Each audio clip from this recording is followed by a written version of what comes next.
எல்லாரும் மனிதர்களாக இருந்தாங்க.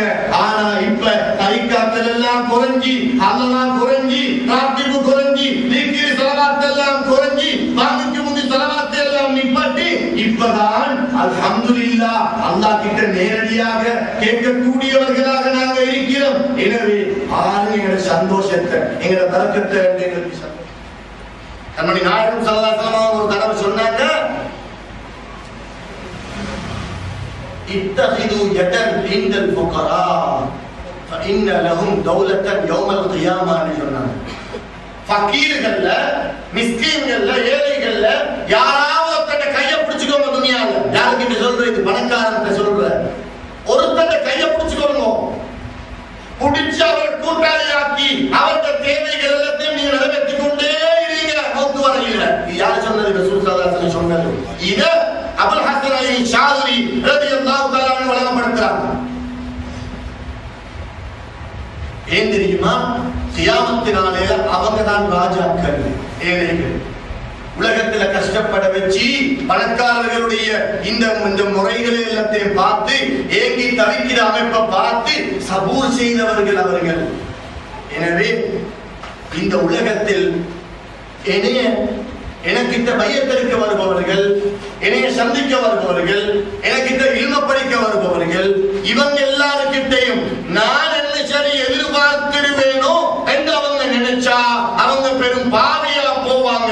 அதனாலதான் எனக்கிட்ட எல்லாம் இருக்கிறது நான் காட்டிக் கொள்வேனே தவிர உள்ரங்கத்தில நான் ஆடம்பரமானவன் அல்ல, உள்ரங்கத்தில் தற்பெருமை உள்ளவன் அல்ல என்று விளங்கப்படுத்தினார்.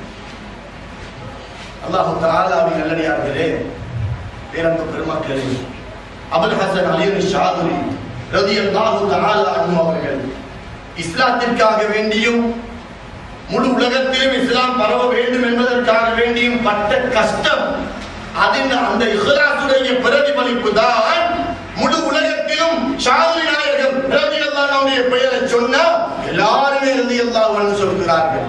நாங்க நினைக்கிறது இந்தியாவிலிருந்து தான் வந்தேன். இந்தியாவிலிருந்து வந்த ஒன்றல்ல.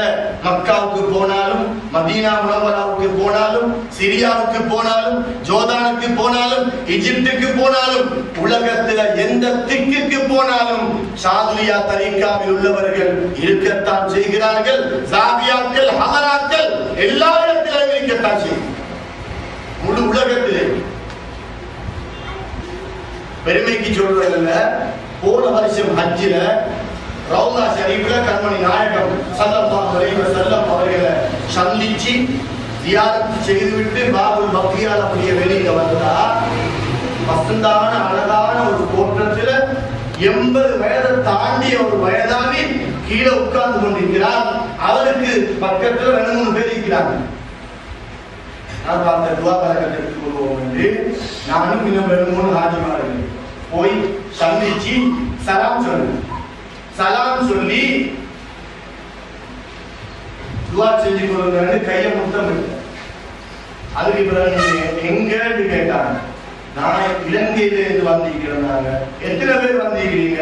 இலங்கையிலிருந்து ஒவ்வொரு வருஷமும் 4000-5000 பேர் வருவோம் நாங்க என்றெல்லாம் சொல்லி அஜ பத்தி எல்லாம் விசாரிச்சுட்டு நான் கேட்டேன், நீங்க எங்க? நான் மொரோக்கோவை சேர்ந்தவன். நான் ஷாதுலியா தரீகாவின் ஒரு ஷேக். நான் உங்களை சந்திச்சது எங்க பெரிய பாக்கியம். கண்மணி நாயகம் ஸல்லல்லாஹு அலைஹி வஸல்லம் பெரிய ஒரு பரக்கத். அது எனக்கு ஒரு வசியத்தை செய்யுங்க, எனக்கு செஞ்சு வாரத்துக்கு என்ன சரி சொல்லித்தாங்களே என்று கேட்ட உடனே முதல்ல என்கிட்ட கேட்ட கேள்வி, நீங்க தொடர்ந்து புர்தா ஓதுறீங்களா? 85-90 வயசு இருக்கும். புர்தா ஓதுறீங்களா? ஓதிரம். ஆனா அது உடுபடாம அதை ஓதி வந்தால் அதுவே ஒரு மனுஷனுக்கு போதும் என்று சொன்னாங்க. இதே போல துருக்கியை சேர்ந்த இன்னும் ஒரு காதிரியா தரீகாவை சேர்ந்த ஒரு பெரிய ஷேக், அவங்க ரவுலா ஷரீஃபுக்கு பக்கத்துல சலாம் சொல்லிக் கொண்டிருக்கும் பொழுது அவங்கள போய் சந்திச்சு பேசினோம். என்ன சரி உபதேசம் செய்யுங்க, எங்களுக்கு அறிஞ்சு கொள்றதுக்கு செஞ்சு வாழ்றதுன்னு சொன்ன உடனே நான் சொல்ற உபதேசம் என்ன தெரியுமா? ஒரு பாப்பாவுக்கு 3-4 பிள்ளையோடு இருந்தா அந்த 3-4 பிள்ளையோடும் ஒற்றுமையாக இருக்கிறதான் அந்த வாப்பா விரும்புவார்கள். அந்த 3-4 பிள்ளை 4 பிள்ளைன்னா 4 பிள்ளைல 2 பேர் சண்டை பிடிச்சா அந்த பிள்ளைகளை விட நோவுறது வாப்பாக்கு தான். இந்த வாப்பா கபருக்கு போனாலும் இது நடக்கும் சொல்றாங்க. மதீனத்துல சொன்னது கபருக்கு போனாலும் பிள்ளைகள் இங்க சண்டை பிடிச்சு கொண்டிருந்தால் கபரிலே அவர் நோவினை செய்யப்படுகிறார். அவருக்கு அது எடுத்து காட்டப்படுகிறது. எங்கட உடம்புக்கு வாப்பா எங்களை பெற்ற வாப்பா மாதிரி எங்கட ரூஹுக்கு வாப்பா கண்மணி நாயகம் ஸல்லல்லாஹு அலைஹி வஸல்லம் இப்படி காட்டினாங்க. எனவே எங்கட இந்த ரூஹுல்லுக்கு எங்கட இந்த நஃப்சுல்லுக்கு எங்கட இந்த கல்புல்லுக்கு கெட்ட எண்ணம், மோசமான எண்ணம், கெட்ட கொள்கைகள் இருந்தால் அது உங்களுக்கு நரக வேதனை கிடைக்கிறதுக்கு முந்தி நீங்க ரசூல் ஸல்லல்லாஹு அலைஹி வஸல்லம் அவரை நோவிக்கிறீங்க. ரூஹின் தந்தை கண்மணி நாயகம் ஸல்லல்லாஹு அலைஹி வஸல்லம். தமாஷா அல்ல உலகத்துல வாழ்றது. ஒரே ஒரு சான்ஸ் தான் கிடைச்சிருக்குது. மௌத்து வந்துட்டுதான், மௌத்து தான். அது குமரா இருக்கட்டும், கல்யாணம் முடிக்க போறவரா இருக்கட்டும், கல்யாணம் முடிச்சவரா இருக்கட்டும், 90 வயசா இருக்கட்டும், குழந்தையா இருக்கட்டும், மௌத்தாமா ஐயோ ஐயோ தான் அவ்வளவுதான்.